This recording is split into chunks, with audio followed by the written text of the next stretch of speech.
하나님은 애굽에 내려갔던 이스라엘 자손들을 하나님의 은혜와 사랑과 능력으로 해방시키셨어요. 그게 출애굽의 이야기죠. 근데 그랬던 것처럼 또한 바벨론의 포로로 끌려갔던 자들을 다시 예루살렘으로 돌려보내실 수 있는 분이 하나님이십니다. 이제 하나님의 백성들이 바벨론에서 학대를 당하고 또 하나님의 이름이 조롱을 당하자 하나님은 진노의 큰 잔을 바벨론에 쏟아 부으시고 하나님의 백성들을 자유케 하시며 예루살렘으로 돌아갈 수 있도록 약속하신 대로 역사하십니다. 하나님은 당신의 백성들이 약속의 땅에 있을 때나 원수의 나라에 포로로 끌려왔을 때나 언제나 변함없이 그 백성들과 함께 계시는 분이에요.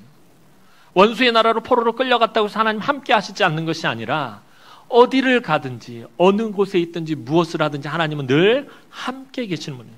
그리고 늘 은혜와 사랑을 베풀어 주시는 분이십니다. 그래서 하나님의 백성들에게는 아무리 힘들고 어려운 형편과 상황 속에서라도 오직 누구만이 소망이 된다? 하나님만이 소망이 되는 거예요.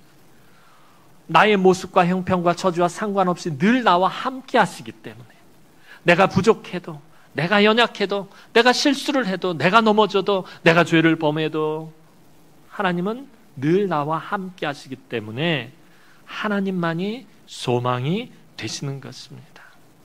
그래서 하나님이 우리에게 정말 복된 분이신 거예요. 여러분, 누군가에게 정말 기쁜 일이 생겼다면 그 사실을 지체하지 않고 그 가족이나 친구들에게 최대한 빨리 전하고 싶을 것입니다. 예를 들면 자녀가 좋은 대학에 들어갔어요. 고3인데 합격을 했어요. 얼마나 기분이 좋겠어요. 막 여기저기다 다 소식을 전하고 싶을 거예요. 또 좋은 직장에 취업을 했거나 아니면은 건강하게 자녀를 출산했어요. 아이가 태어났어요. 막 소식을 전하고 싶고 또 아픈 가족이 수술을 받았는데 수술을 무사히 잘 마쳤어요. 그래서 잘 회복이 되었다 하면은 그 소식을 가족들에게 정신없이 빨리 전하려고 할 것입니다. 그죠? 좋은 소식 같으면, 기쁨의 소식 같으면 어서 빨리 그 소식을 전하려고 할 것입니다. 여러분, 그렇다면 모든 인간에게 가장 기쁜 소식, 가장 좋은 소식, 가장 복된 소식이 무엇이겠습니까? 그것은 성경적인 의미로 본다면 하나님이 죄인들을 용서하시고 구원하시기로 하셨다라는 것입니다. 죄악으로 인해서 죽을 수밖에 없는 인간들에게 이보다 더 좋은 소식은 없습니다. 바벨론의 포로로 잡혀간 하나님의 백성들에게도 마찬가지입니다. 하나님이 다시 통치하시고 하나님이 구원하시기로 작정하셨다는 것, 하나님이 다시 하나님의 백성들을 예루살렘으로 돌려보내고 그곳에서 무너진 모든 것들을 다시 세우고 그곳에서 하나님을 예배하게 하셨다라는 그것이 가장 기쁜 소식이고 가장 좋은 소식이었을 거예요. 바벨론을 망하게 하심으로 포로된 백성들을 자유롭게 하셔서 다시 예루살렘으로 돌아갈 수 있게 하신다라는 것이 이 포로로 끌려온 유다 백성들에게는 가장 좋은 소식입니다. 그래서 이사야 선지자는 기쁜 마음으로 구원을 선포하는 메시지를 전합니다. 그게 오늘 본문 7절 말씀입니다. 우리 7절 말씀 다시 한번 읽어보도록 하겠습니다. 7절 말씀 읽어봅니다. 시작.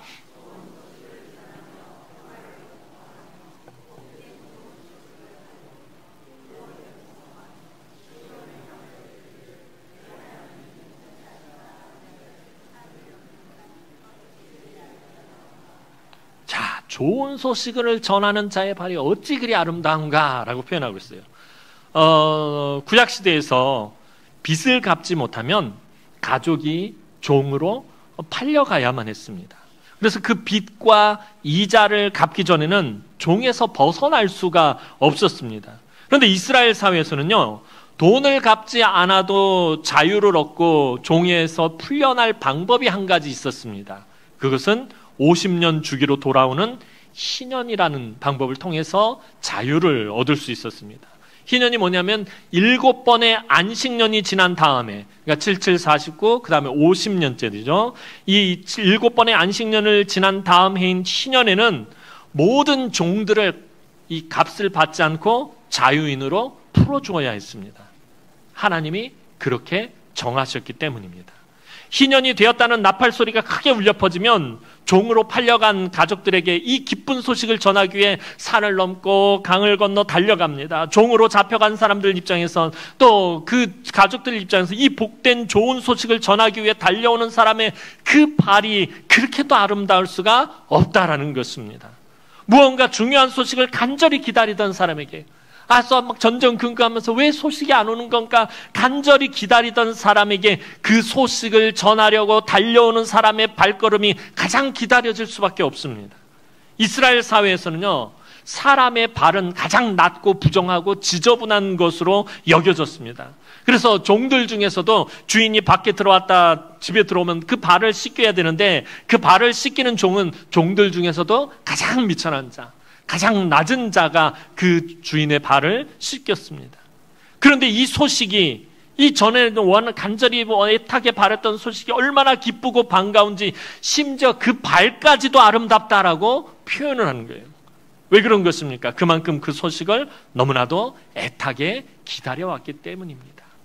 근데 오늘 이사야 선지자 이 말씀 뒤에는 또 어떤 이 소식에 대해서 어떤 소식이 좋은 소식이냐? 하나님이 회복하신다, 하나님이 구원하신다, 하나님이 위로하신다, 이런 소식이 전해질 때 하나님의 백성들이 고난 가운데 있는데 하나님이 위로하셔요, 하나님이 구원하셔요, 하나님이 치료하셔요. 이거보다 더 좋은 소식이 어디 있어요? 이런 좋은 소식.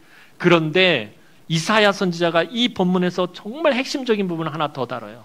이 좋은 소식이 누구의 것이냐는, 유대인, 이스라엘만의 것이 아니다라고 아주 기가 막힌 말씀을 합니다.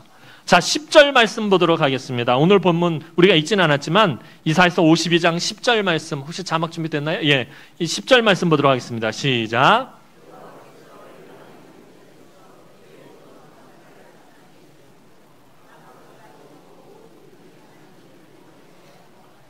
자, 하나님이 백성들을 구원하신다라는 기쁨의 소식과 위로하신다, 회복하신다, 치료하신다, 이게 이스라엘만을 위한 것이 아니다라고 이사야 선지자가 선포하고 있다는 거예요. 여호와께서 열방의 목전에서 그의 거룩한 팔을 나타내셨으므로 땅 끝까지도 모두 우리 하나님의 구원을 보았도다. 하나님은 이스라엘을 구원하시고 이스라엘을 위로하시고 이스라엘을 회복하신 것처럼 모든 이방인에게도 놀라운 구원의 역사를 행하실 것이다라고 이사야 선지자는 말씀하고 있어요. 그래서 구원의 은혜는 땅 끝까지 미친다라는 것입니다. 이 구원의 소식은 산을 넘고 강을 건너고 바다를 건너서 오늘 저와 여러분들에게까지 이르게 된 것입니다. 여러분, 구한말 일제에 의해서 침탈을 당하고 망해버린 우리 민족에게 예수의 복음을 들고 국경을 넘었던 선교사들의 발은 너무나도 복되고 아름다웠다라는 거예요. 이 땅에 복음을 들고 들어온 그 선교사들의 발이 얼마나 아름다웠느냐라는 거예요. 오늘 이사야 선지자가 그걸 말하고 있는 거예요. 복음의 좋은 소식이 이 땅 가운데 전해지자, 그 선교사들의 발을 통해서 복음의 좋은 소식이 이 땅 가운데 전해지자 이 나라, 이 민족이 회복되고 하나님의 놀라운 은혜와 복을 팔아누리게 되었다는 거예요.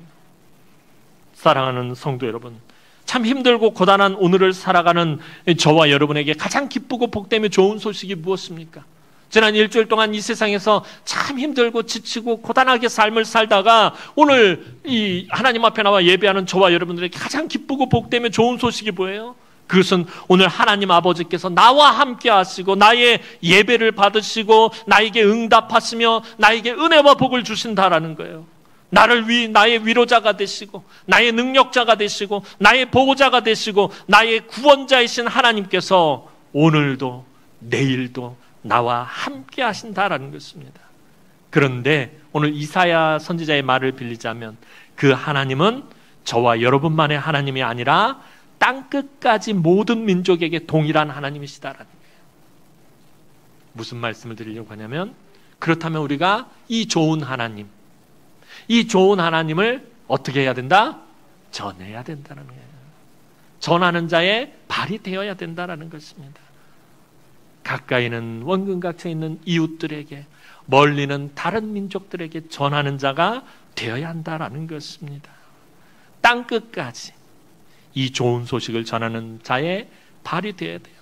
이제는 땅끝까지 좋은 소식을 들고 가는 산을 넘는 발의 선교를 이제 저와 여러분들이 시작해야 된다. 이제 우리 김복향 선교사님이 인도 이제 선교 보고를 하시겠지만, 이제 저는 지금까지의 선교가 우리가 이제 1단계 선교였다면 이제 1차 선교를 접고 새로운 선교 전략을 짜고, 이제는 지금까지는 저와 여러분들이 돕는 선교였어요. 물질적으로 돕고 후원하는 선교였다면 이제는 우리가 발로 가는 선교를 해야 하는 이제 버전업을 해야 될 때가 온 것 같다라는 생각을 해보게 됩니다. 그래서 오늘 말씀을 통해서 저와 여러분들이 도전을 받고, 그래서 이제 우리는 산을 넘는 발의 선교를 시작해야 될 시점이다라는 것을 한번 말씀드리고 싶습니다. 그래서 우리 선교연장 장로님과 함께 또 새로운 선교 전략을 짜고, 그래서 온 교회가 이제 선교지를 향해서 달려가는, 우리가 좋은 복음의 소식을 들고 가는 발이 되어서 정말 하나님의 뜻에 따라서 우리가 좋은 소식을 전하는 그런 선교를 하는 그런 교회가 되었으면 좋겠습니다.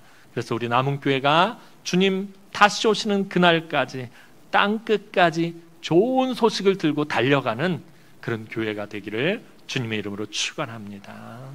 기도드리겠습니다.